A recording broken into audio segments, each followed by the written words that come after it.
Hi everyone, welcome to the Property Finance Podcast, and we've spoken loads of times about doing Day After Drawdown, which is a series that I have wanted to do for probably the best part of 2 years now.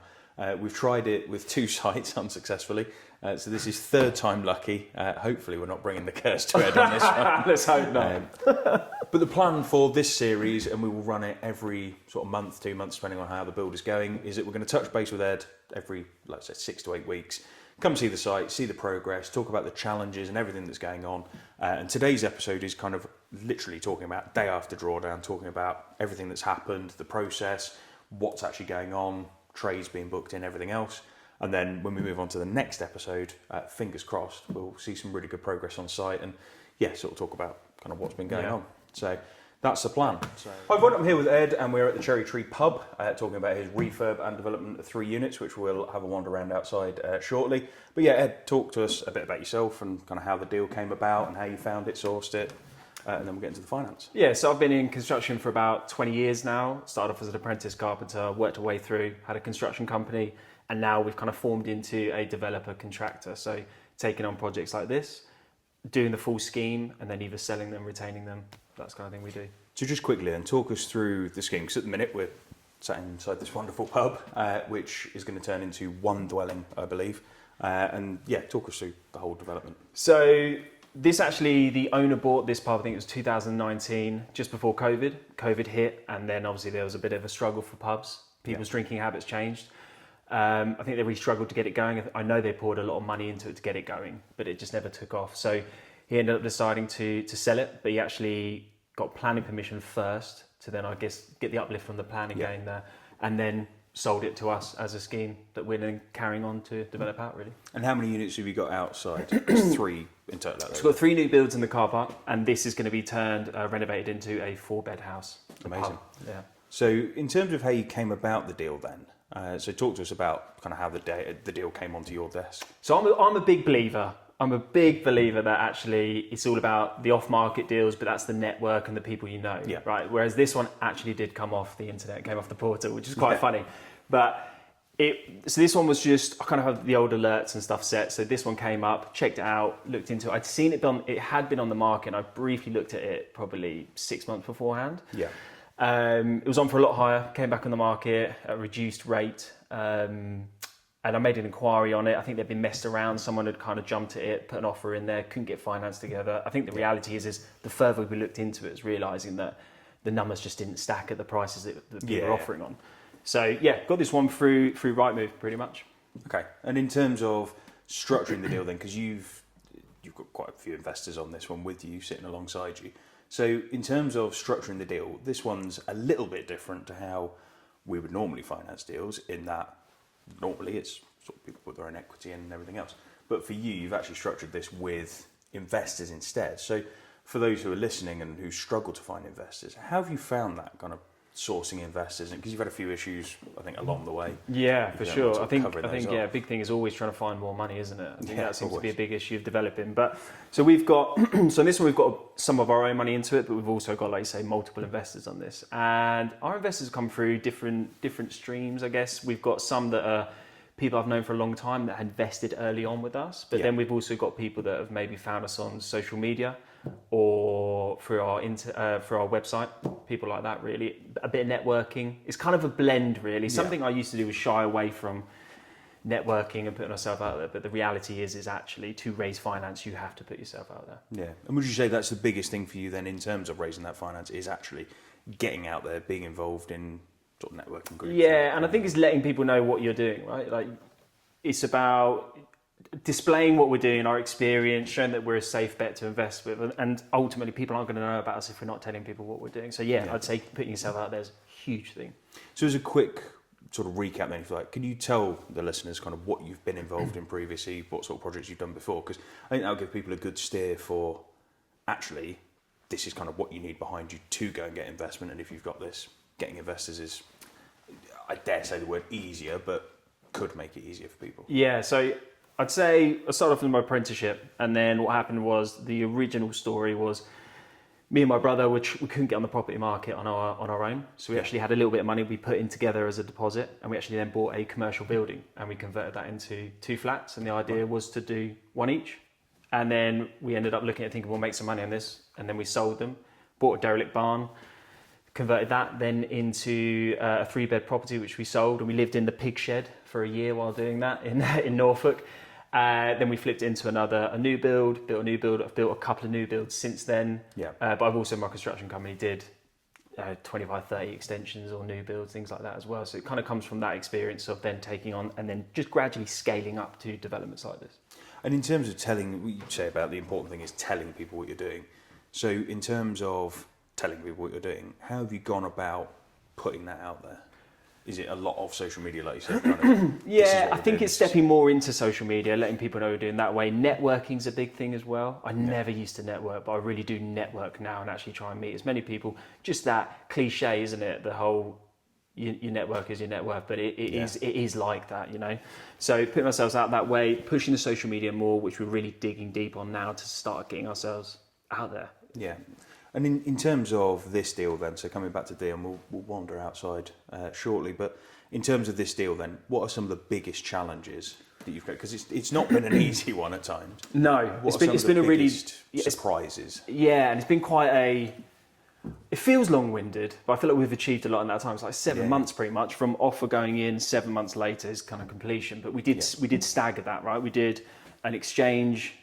We did early exchange, delay completion because... Let's drill in on that, because actually that's a really good point, actually, which I think will be helpful for people listening to this, is the reasons why you did that exchange, delay completion, because I think no one thinks about it, and actually you sort of came up with the idea. So with this one as well, because we bought it with planning permission, which is great, it's got full planning permission, however, it came with planning conditions, right? Yeah. And it's certain things that you need to tick off before you can build. Some is before someone occupies the property, and some are before you even start a development.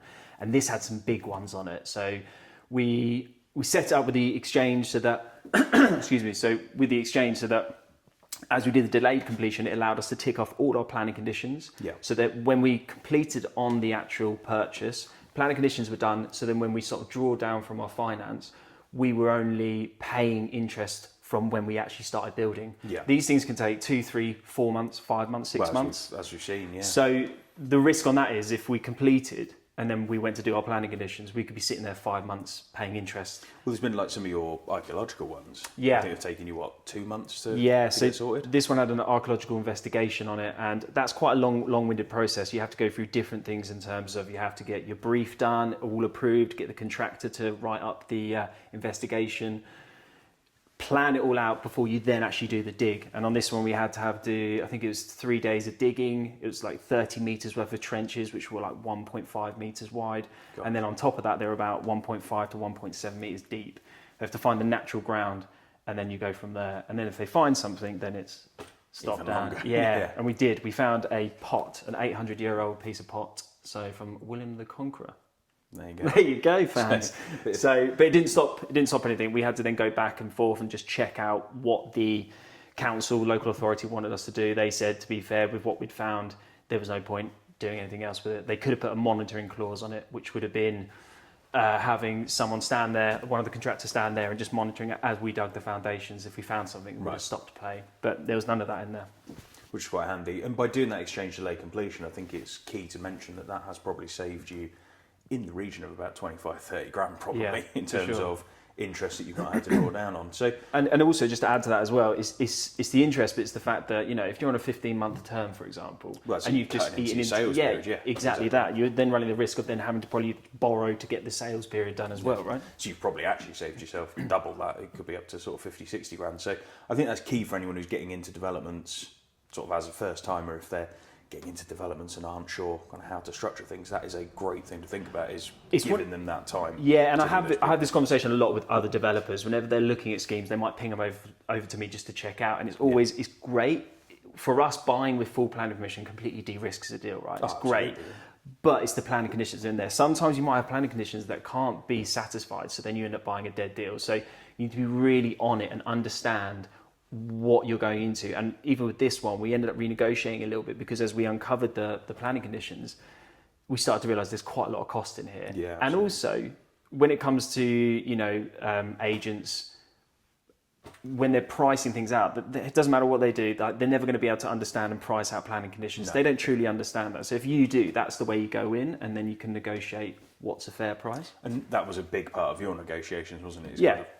This is what we've got to do. Yeah. And I think to a certain degree, like you said, because he'd been messed around so much previously, actually probably saw that you were serious and thought, you know what, I will shift the goalposts. And do you know what? I think a big part of it's transparency as well, and just being authentic. Like, I wasn't there when we negotiated to sit there and rip this guy off. I genuinely wanted to be. I want to create win-wins for everyone, right? Absolutely. I want to be as fair as possible. So when we had to renegotiate slightly on this, I listed it out, and these were the reasons. We came to an agreement with that as well, where we'd do like a 50-50 risk on the archaeological dig. Yeah. But I paid the first stint, and anything after that, we went 50-50 on. But actually, you know, the whole point of that was not because I was trying to grab more money from him, but just trying to de-risk it for us and make it fair. Yeah. But actually, what happened was we did the first stage, we paid it off, which was great, and nothing else came from it. So he didn't have to put his hand in his pocket whatsoever. You know, so it was just more about when we negotiate the deal, what's fair, and that is what I genuinely try and achieve whenever we're doing a deal. Amazing. Let's have a walk round. We'll show everyone. So for those of you listening to the podcast, you're going to miss this bit. But for those of you watching on YouTube, we're going to have a walk around the site and talk through the scheme, and then come back and just finish off our chat. Let's do it.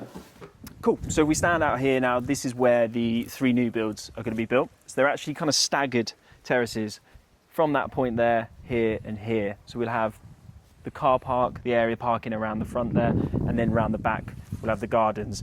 And pretty much fence line is going to be here, which then creates the garden and separates the space for the pub conversion. Cool. And then we've got, this is going to be the garden area for the pub. There's actually, which to me originally, if I'm honest with you, when I first had a look at the project, I thought that was just a shed that we're going to maybe take down. But actually what it's been is it's an old brick building that's been cladded and sorted out. So we're actually going to retain that, and we're going to sort of spruce it up and make it look good. Create maybe some sort of outdoor office space, perhaps even just storage, because this doesn't come with a garage. People tend to seem to want to have places to store stuff, bikes, etc. So that's going to be quite a good saver, and I think it's going to turn into a really nice selling point because we will spruce it up and make it to a decent quality. And then we've got the pub, which it's about 195 square meters, and there's a lot more on the ground floor than the top. The top's just got 3 bedrooms, what will become 3 bedrooms, and a bathroom, and then downstairs it's going to be quite a quirky kind of cool look. So you want to have a look around? Okay, cool. Right, come in. So we've got, it's already, well, it's still as a pub, which is going to be, completely renovated on this one. So we've got some single skin block brickwork on this. So all of the external walls are going to be battened out and then insulated boarded as well. Floors are going to come up where they're suspended, like these ones. We've got some concrete solid ones, which ultimately it's going to be too much too disruptive to take them up to put insulation in. But the ones that are suspended will need to come up, put some insulation in, and just kind of get it up to a good EPC rating on this. This is going to be a kitchen area. So you're going to be kitchen that way, with an island here. And then where the bar is, that's going to become more of a seating, sort of sitting area. It's going to have a bit of a medial wall, a bit of a feature to it. We've got the ladies' toilets. Just check no one's in there. And then, yes, that's going to become a utility room. We're going to keep the toilet there as well for that, so we have a downstairs toilet. This room here, so we had a bit of back and forth with this. It was going to maybe be a plant room, but actually it's going to become more of an office space, just an additional area to here. Because we're actually going to have our plant room cupboard over the other side now, because it works a bit better for the M&E stuff. Follow me through.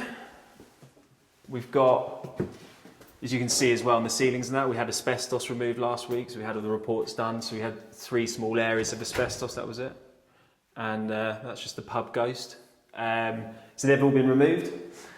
And then this is going to become a master bedroom, which doesn't look like a lot at the moment, but it's going to be, we've got some cool ideas for this. We're going to sort of really go to town on detailing this out, just to give it a bit of an uplift. And then this area will be blocked off, and then this is going to become an ensuite. It's going to be quite a nice ensuite. You've got a nice roof light there as well. We'll have a feature bath and shower, and try and add a bit of a wow factor to that master bedroom, because the ceilings are going to be a little bit low on that. This section then becomes living room. Door stays over there. It's kind of be a snug, separate living room area. If you come through here, this is going to be what creates our plant room cupboard, because originally it was going to be a bit of an office area in there, but actually by dividing it up and using it as an ensuite, just to kind of give it a bit more of a wow factor. This has then created this dead space here, which we're actually going to use as a plant room, and a door on here. And then this becomes your dining room area.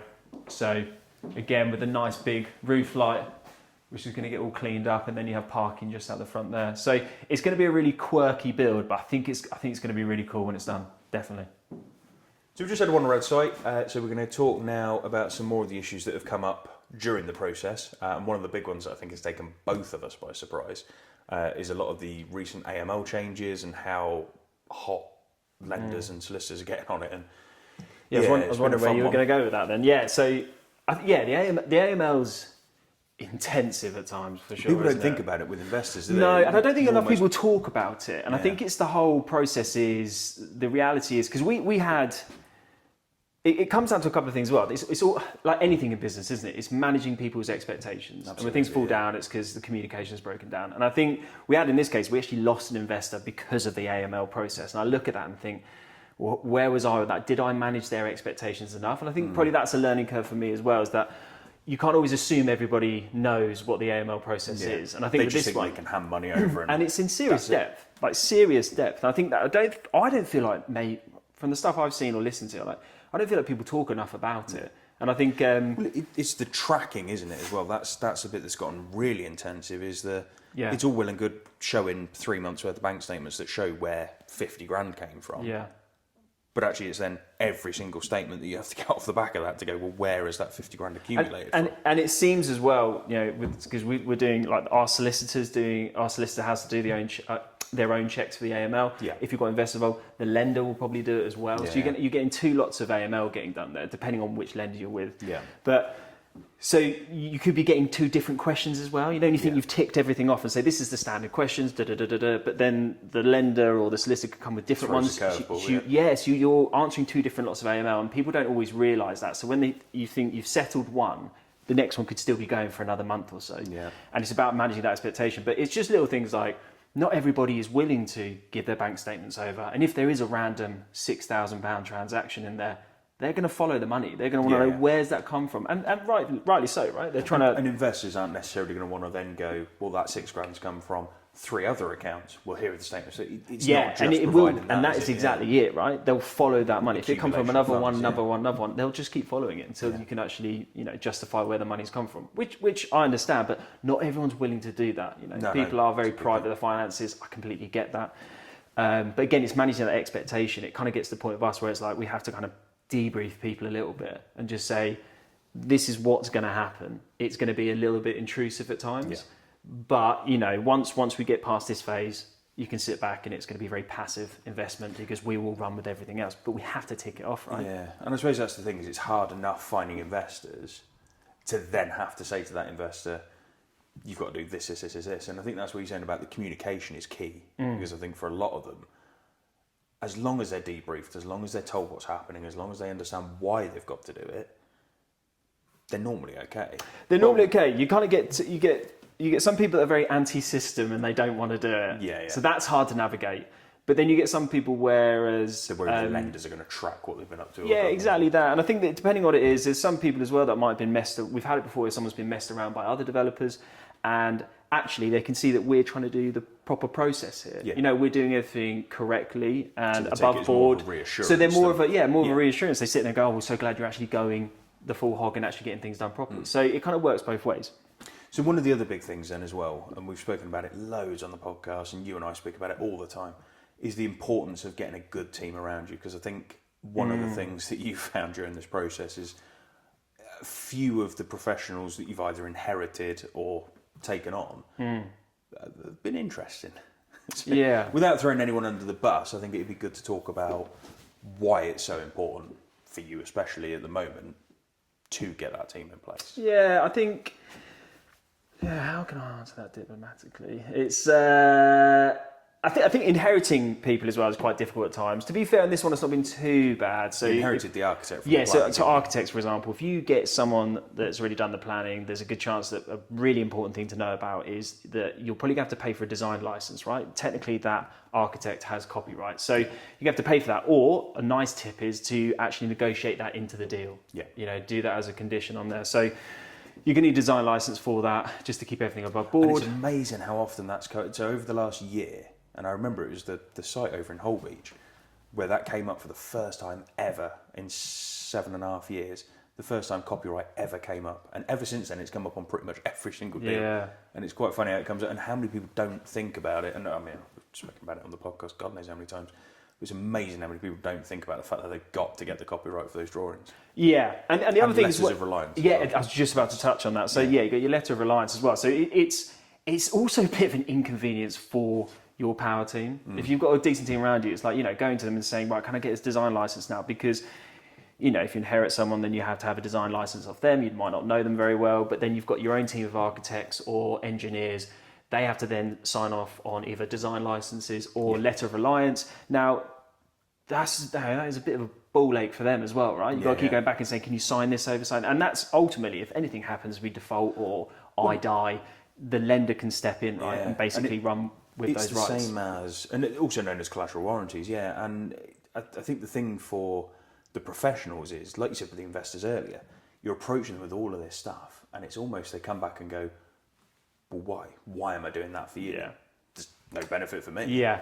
But it is standard practice for a lot of architects, structural engineers, XYZ, for them to do that. But it is that, like you said, going back constantly. I mean, we've had it with yours where they've changed the wording, for example. Yeah. So we've had to go in once, do it, and then all of a sudden it's been, oh, well, can you just change this wording? But it's not as easy as just going, well, let's just make an edit. Like, it's got to be resent and redone. It does feel as well like, these consultants that we're using, they technically aren't signing up for me borrowing money to then build out stuff. They've now got to sign these letter of reliances and things like they haven't signed up for that. So it is almost like, it does feel like they're doing you a favour. It's again an importance behind making sure you've got a good team around you that you're actually working together rather than anything else. But and the last one to touch on then is solicitors. So talk to us about the importance of getting a good solicitor on board. I think big part of it is coming down to the fact that you're signing some serious documents, aren't you? Debentures, personal guarantees. Personal guarantees, charges, things like the collateral warranties and things like that as well. And I always feel like with solicitors, it's really harsh. I hope I'm getting backlash for this, but like everything just gets left to the 11th hour, and it's like I am that guy that is every day just chasing up, where are we at this, where are we at that, and it's kind of like anything, isn't it? Who shouts loudest, is heard, isn't it? And the thing is, as well, is that I agree with you totally on a lot of the deals that we're seeing at the minute. Is you get this period of time where the solicitors are first instructed, they're opening the files, saying everything else. Then you go into the inquiry stage, and it's slow, a bit back and forth. Then it seems to go into that last little section, those last couple of weeks, and it's just like a million miles an hour. I mean, we even have people working at the weekend. Literally coming off the weekend, and like we've got solicitors working on Sundays and stuff. And I was like, Sunday's the new Monday. I was like, this is crazy. Like it's great. They shouldn't be working on a Sunday. The reason they're working on a Sunday is because they've not done. And it's weird, isn't it? I was thinking about this actually the other day. I was like, it does feel like just the atmosphere changes 2 weeks before completion, doesn't it? Yeah. It's suddenly gone from maybe suddenly everyone's just grinding out. It's almost like everybody's just accepted that we need to get this done now. Yeah. And it's so hard to get to that point sometimes, isn't it? It's gone from, shall we do this, to, we need to get this done. But I would say solicitors is so important. And it's almost been your most important investment on this deal, I think, really. Yeah. To a certain degree, and will continue to be your most important investment, is a good solicitor that understands the documents, understands what they're advising you on, understands the process, is willing to have your back, right? I appreciate the fact that if you need to be hitting a certain deadline for completion. Like we've got a lot of trades lined up for this one, and so it's like we really need to be hitting these deadlines. Making sure that they're working with you and they want to achieve that. Well, that's it, because the thing is, if you miss your deadlines, it's not just a thing of, we can just put the trade in for next week. I mean, literally just before we did this podcast, you got a message from your electrician going, I need to get booked in. I need this date confirmed. Yeah, exactly that. And I think that's the thing where it's good that we've had this delayed completion. It's allowed us to tick off so much, right? So I actually ended up instructing a lot of the consultants to get all the planning conditions ready. So we had to get quite a few in. There's an unmanned pedestrian crossing we've got to build here, archaeological side of stuff. There's all sorts of things here. But I had all the consultants lined up, ready to go. So the moment we exchanged, that next day, we actually handed in our discharge application, basically. So it was all ready to go. We had a 6-month, I think, delayed completion on it. To get it over the line for those 8. So we had 8 weeks. And to be fair to the local authority, I know they've been up against it, getting stuff done in time, but they approved ours on the dot within 8 weeks from when it went in. So, which is really good. So. You've not done too bad with the council, have you? They've been pretty good, to be fair. Been really good, really helpful. You hear a lot of horror stories, especially if you watch stuff like Clarkson's Farm and God knows what. Yeah. Everyone seems to have They've a nightmare. been good. I think they're all up against it. I think there's a lot of stress goes into these guys, the planning officers, and they tend to be seems to be a lot of people going off with stress, and then new planning officers coming in and picking stuff up. I've heard some horror stories of the area, to be fair, where people are just in limbo waiting months to hear stuff. Yeah, that did happen to us, but a new planning officer came in and picked up the slack, and actually he was on it. I don't know how, but I don't think people tend to pick the phone up and ring them either. I think a lot of the time they don't answer, but this guy that stepped in was brilliant, and every time I called, he'd sort of give me a call back if I'd missed him, but he was really on it and understood the importance it was for us to get this deal over the line. So that was great. It's something we spoke about as well, wasn't it, about this, especially with solicitors, I found it as well, this reluctancy to actually pick up the phone and speak to each other. Yeah, it's bizarre, isn't it? They will not speak to each other. But it falls into all categories. Like you said, people aren't willing to pick up the phone to a planning consultant or an architect. But I think emails, though, it's so easy, isn't it? Everyone has a to-do list, and it's kind of like everyone's like, we're all guilty of it. We're trying to just desperately get through this to-do list. Yeah. And it's like, as soon as you've pinged an email, you're like, tick. That's done. It's gone. It doesn't mean it's been solved, but it means you've done your bit and you can always turn back. And that's why I think we're going back to solicitors, not trying to give them a hard time, but that's why I chase them nearly every day when it gets to this point, because I'm like, always at the top. It's, if they turn and say, oh, well, I sent an email yesterday, like, cool. Yeah.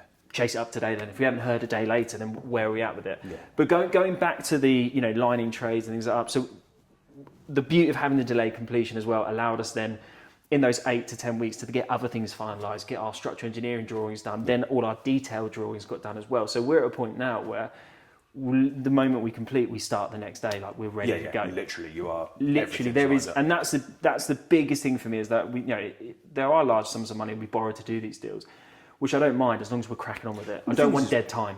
Dead time is a killer. You've got a 15-month term. Every single day out of that 15 months where you are not working on site, it's time off that 15 months. Yeah. And as it is, we're at the point of recording this with the end of October. Christmas is coming up pretty quick. Like there's going to be a dead period there without a shadow of a doubt. And also for us as well, we're going to be breaking ground on the new builds November, mid to late November. So the reality for that is that straight away is adding a contingency on our time frame, right? Because if we're breaking ground with that, we're probably going to have collapsing. Who knows? We might have to be sitting there pumping stuff up. We might be able to pour. Bricklayers aren't going to be able to lay continuously with the weather. No, that's it. I don't want to be eating into this term because we're already up against it with the weather. I don't want to then be like sitting here going, oh right, we're just waiting for conditions or waiting to book trades in. That is the hardest thing though, is getting everyone lined up for the next day. And I think, without trying to be that guy, I think the big part of it is your contacts.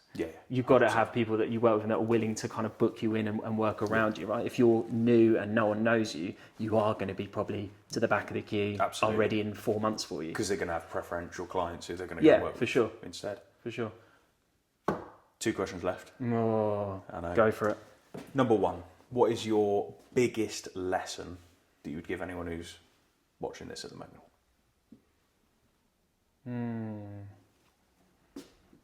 If I'm honest, I think in terms of my biggest lesson, I think on this one, I think things have gone pretty smoothly. Like we were saying, talking about the timelines have gone really well. I think my biggest lesson would be just to refresh